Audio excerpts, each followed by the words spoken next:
DreAllDay.com. Dre Baldwin, DreAllDay.com, balloverseas.com. I'm going to answer a question that many of you who are interested in overseas ball, which I'm assuming you are since you're watching this video, you might not even think this question needs to even be addressed, but it does, and that's why I'm going to address it, because I like to give full context to any subject that I'm going to get involved in. The question is overseas basketball even worth it? And when I say worth it, not worth it to exist, but is it worth it for you to put your time, energy, your attention, your focus, and an investment of money that you might need to make depending on where you're coming from? Is it worth it to even put it into making a career pop off for you?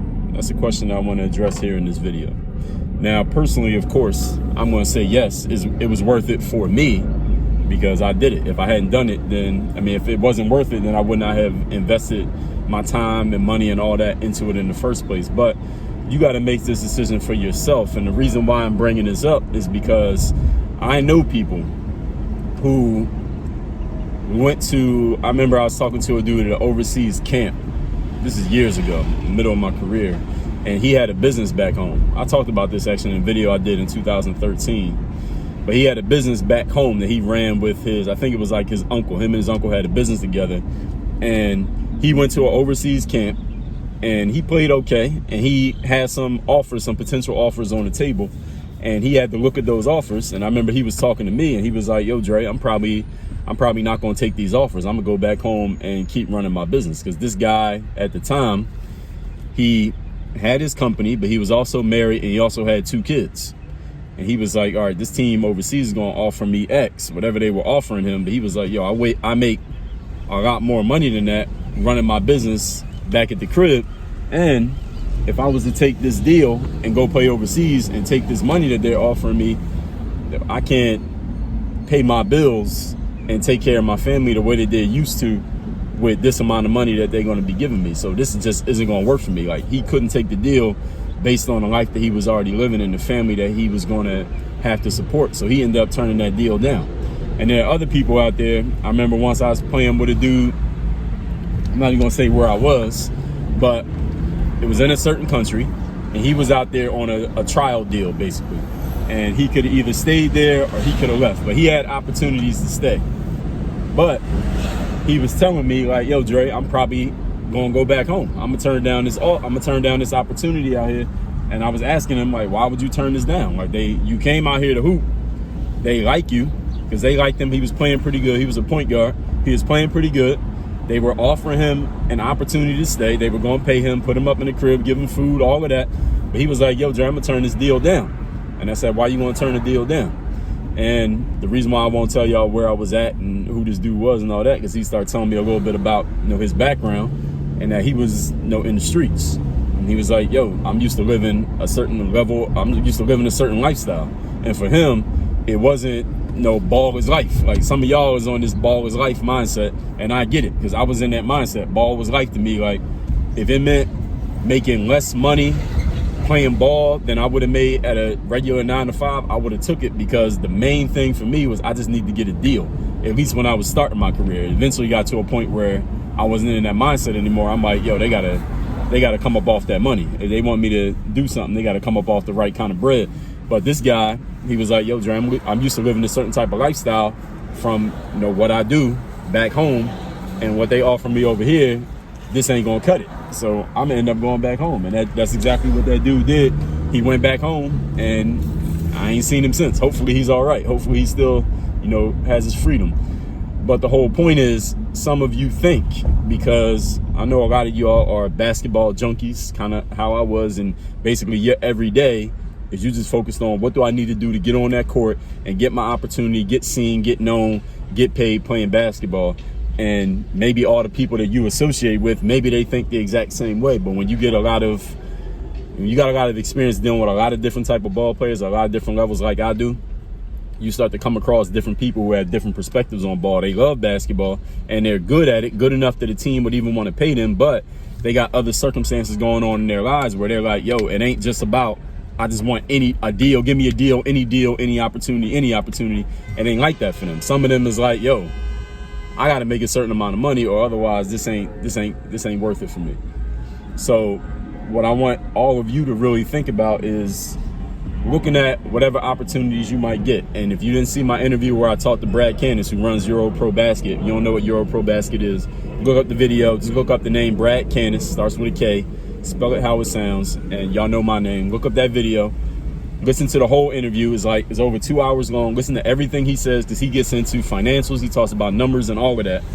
And you got to ask yourself, based on what I think I might get, because he gave ballpark. He can't say exactly what you're going to get or what kind of offers you might have in front of you, because he don't know who you are. He hasn't seen you. He hasn't seen you play. You don't know what the market's going to be at that time. But if you were to go explore opportunities and look at what you might make, and you can reach out to Brad and ask him, he can give you some ballpark figures, then you got to compare that against the life that you're living right now, the job that you have, or if you got a wife, if you got kids, if you got certain people that you're responsible for financially right now, if you got loans you got to pay back, if you got bills to pay, if you got credit card debt, if you got a house you got to pay off, if you got a car note, all of these things that if you got rent that still got to be paid. You go overseas, you still got to pay rent, right?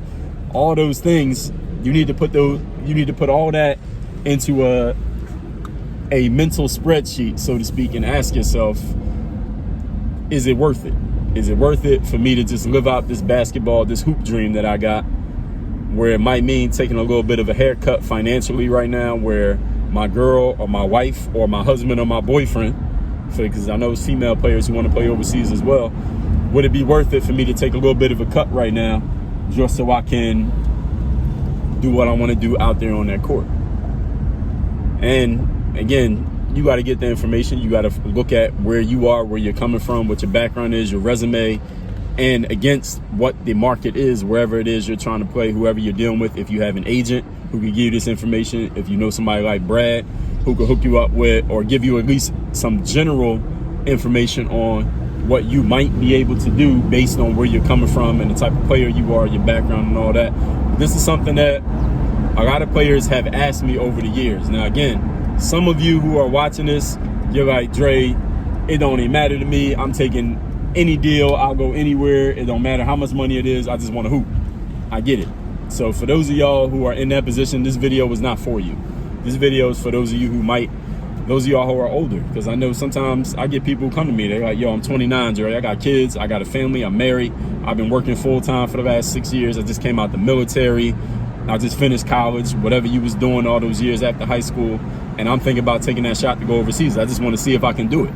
I just want to live out that dream and know that I got everything I could out of it. But you got a life. Like those of y'all who was like me, when I was trying to get on overseas, for those of y'all who don't know enough of my background, just briefly, I went to a D3 college where I walked on, ended up playing there, finished college. I did not have any game film because I got out of college back before it was normal for everybody to have. This is before we had everything digital. So we was basically getting into DVDs at this time. So nobody had phones with cameras. So we didn't have video of our games. I didn't have that much footage. My stats wasn't, impressive or anything like that. So my only way of getting on was to go to an exposure camp. But when I started going to camps and stuff, I'm living at my parents' house. I ain't have no bills. The only bill I had was a cell phone. My cell phone was like, $40 a month at that time.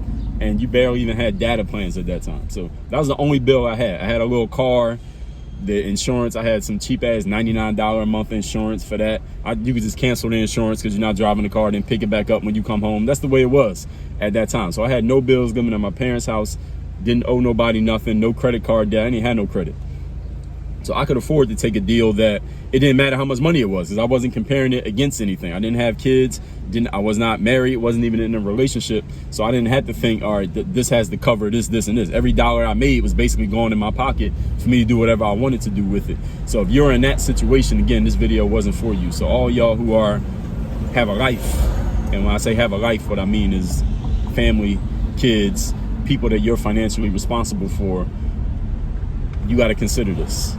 And I'm just putting this out there. Hopefully I'm giving you some insight here by saying this. But if there's a specific question any of you have on this particular subject, go ahead and post it in the comments, number one. Number two, make sure you watch that 2.5 hour interview I did with Brad Candace, who runs Euro Pro Basket. He helps people like you, like me, He wasn't running his academy when I was hooping, but if I was hooping when he was running it, or he was running it when I was hooping, I probably would have went to his academy. He helps people like us get deals who might not have any prospects at the moment. And the third thing, go to balloverseas.com and get my free book. It's called the Overseas Basketball Blueprint. It is a guidebook. It is not a storybook. It's not me telling you my story of all the stuff that I did to play ball overseas.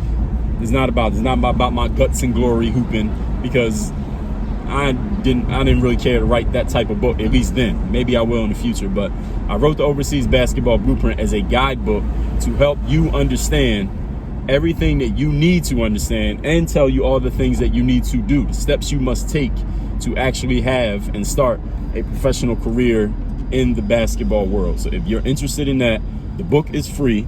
All you would pay for is a small shipping and handling charge, because it does cost us money to print a book. The ink on that book costs money. The covers cost money. To actually ship the book costs money. The bubble mailer that you get the book, and you buy a book and it comes in a little package, that package costs money. Somebody got to pay for that. We pay for that.